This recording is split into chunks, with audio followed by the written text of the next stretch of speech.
Sa puntong ito, makakapanayam natin si Jesus Mateo, Assistant Secretary ng Governance and Operations ng Department of Education at ang siyang punong abala sa DepEd para sa pagsisimula ng klase ngayong araw. Magandang umaga sa inyo, Asek Mateo. Magandang umaga sa iyo, Howie, at sa tagapakinig ng News to Go. Okay, narinig niyo yung ulat namin tungkol dito sa isang school na nasa ibabaw ng earthquake fault, itong West Valley Fault, no? So, na-identify na ba lahat ng mga paaralan na nasa ibabaw ng fault or at risk na may masamang mangyari kapag may malaking lindol ang tumama dito sa ating lungsod? Kung maalala mo, nung last year, no, isa yan sa mga hot topic nung nagbukas tayo. Dahil ang ating mga kasamahan sa PBOX yata ang nag-declare, nag-identify kung ano yung mga paaralan na both public and private na tinamaan ng West Valley Fault. So, ang ginawa natin kaagad dito, nakipag-usap tayo sa mga lokal na pamahalaan para sa ganon matulungan tayo mag-identify ng school site na safe na pwede natin pagtayuan. So obviously, sabi mo nga, naging laman ng balita yan a couple of years ago. Pero sa ngayon ay naghahanap pa ng mga lugar, no? Kasi ito nga bully and possibly more, no, schools ay hindi pa talaga nakakalipat sa itong sinasabi niyong safer places. Oh, kasi alam mo, kung titignan mo yung budget ng ating DepEd, no? Wala naman tayong gaanong kalaking budget para bumili ng lupa. Mas lalo na dito sa NCR, medyo may kamahalan to. Kaya nagre-rely tayo doon sa mga lokal na pamahalaan. Okay, simula na ng klase. Anong assessment nyo so far in the preparation leading up to this day? Ano ba yung mga inaasahan yung pinakamalalaking problema? Well, generally, no, makikita mo yan sa mga mukha. Nakangiti. Masaya kami, nakangiti. Oh. Kasi kung titignan mo over the years, no, yung ating mga natatalang concern, bumababa ng bumababa yan.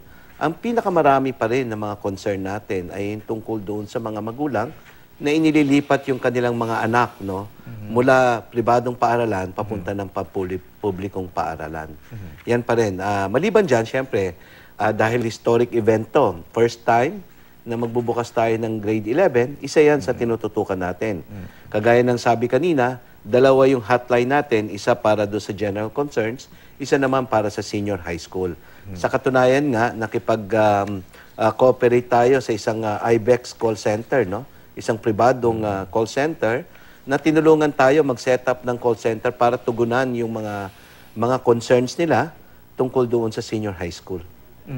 Okay. Unang taon ito ng senior high school or grade 11, ano? Ayon sa datos na hinahawakan ko, may 1.5 million na grade 10 completers. Pero as of late last week, 432,000 lang dito sa mga 1.5 million na grade 10 completers ang naka-enroll. Ano? So ibig sabihin, may about 1 million, over 1 million na hindi pa nakakapag-enroll as of last week. No? So ano yan, lahat, marami ba dyan ay nag-antay lang ng last minute o marami talagang hindi makaka-enroll ng senior high school? Mga madaming issues doon sa tanong mo eh. Unang-una, yung 1.5, ito yung mga 1.5 na enrollees natin ng grade 10. Pero alam naman natin, may konting portion dyan na hindi makakapagtapos dahil may mga back subjects, di ba? Okay. Kaya mababa yung sinasabi nyo kaninang figures, pero as of the latest natin count ng 5 o'clock in the morning, today, no? Nasa halos 600,000 na ang enroll. Pangalawa, gusto ko lang i-emphasize na first year to ng implementation ng online enrollment system.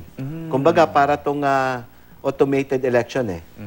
Di ba, kahit tapos na yung botohan, mabagal yung transmission doon sa command center. Ganun yan. Pero, bine-verify natin to doon sa ground level, no? Sa division office, sa regional office. Kung pagbabasihan mo yung numero na binibigay sa atin na hindi pa na-encode doon sa sistema natin, mas mataas dyan sa halos 596,000 na yan. Okay, so partial and unofficial pala ito. Itong 600,000. Well, you can say that, no? At pangalawa, alam mo, may mga kababayan pa rin tayo na naghihintay ng last minute. Doon lang, ang panawagan natin, sana aga-agahan nila. Alam mo, Howie, kasi may problema tayo dito eh. Kailangan natin yung data ng early enrollment para sa ganon, ng mas maaga, no? Para sa ganon, mahanda natin kung ilang guro ang hire natin, ilang silid-aralan ang papatayo natin, ilang silya at libro ang bibili natin. Yan ang kahalagahan ng early enrollment. Pag sinabing early enrollment, how early is this? Well, for months earlier? Well, ang ginawa natin kasi, nung last year, nagpatupad tayo ng Career Guidance Program. Yung Career Guidance Program ay parang giya yon doon sa magulang at saka mag-aaral, makapili sila ng kanilang track. Base doon sa kakayahan nila, base doon sa interest nila. Pangalawa, para makapili sila ng paaralan na papasukan nila. Pampubliko ba o pang-private? Kasi yung mga impormasyon na to, kailangan natin nga sa pagpaplano. Okay. Ngayon, sinusugan pa natin to nung early enrollment nung May 2 para ma-confirm natin kung tama ba yung numbers na to. Kasi kung malalaman natin yung numbers na to, magagawa natin ng paraan yung distribution ng mga silya, mga libro, mga teachers natin.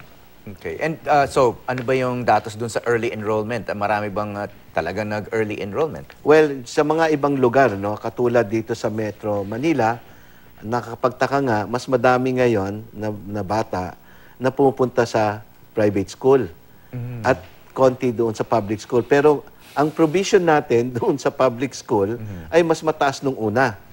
So baka yung sumobra tayo doon sa mga silid-aralan. Kasi ang ginawa natin doon sa construction ng school building, hindi lang tayo nagko-construct para sa taon na to. Forward-looking na tayo eh.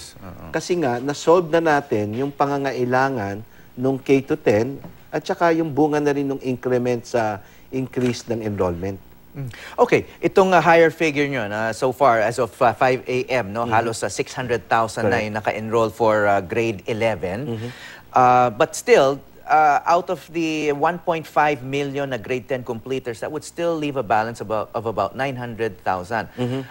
Okay, assuming na marami pang makaka-enroll on the last day, maybe, hindi ko na kung pwedeng late enrollments sa maraming schools, no? Is it safe to assume na marami pa rin ang hindi magtutuloy ng grade 11? And then I guess the next question is, what kind of diploma or certification can you get if nakatapos ka naman ng grade 10, which would have been the normal end of your high school career, no? I mean, of course, masasabi ba ng isang bata o isang magulang na high school graduate yung aking anak kapag nakatapos ng grade 10? Kung nakatapos ka ng grade 10 ngayon, hindi ka bibigyan ng diploma na nakatapos ka ng secondary. Na kompleto mo lang yung grade 10 mo. Kasi ayon sa batas, yung ating K-12, kailangan matapos mo yung buong cycle na yun at 12. Doon sa tanong mo na pwede pa ba silang tanggapin? Oo naman. Mas lalo na sa public school. Ang mawawala lang dito, yung choice nila. Kasi binigyan natin ng choice yung mga magulang at mga bata kung gusto nila na public school o private school. Kung pumunta sila sa private school, bibigyan na yan ng ayuda ng ating pamahalaan through the voucher system natin. May voucher silang matatanggap. Pero, lilinawin ko lang, no? Hindi ito yung voucher na mahawakan nila. Hindi ito yung papel na mabibigay.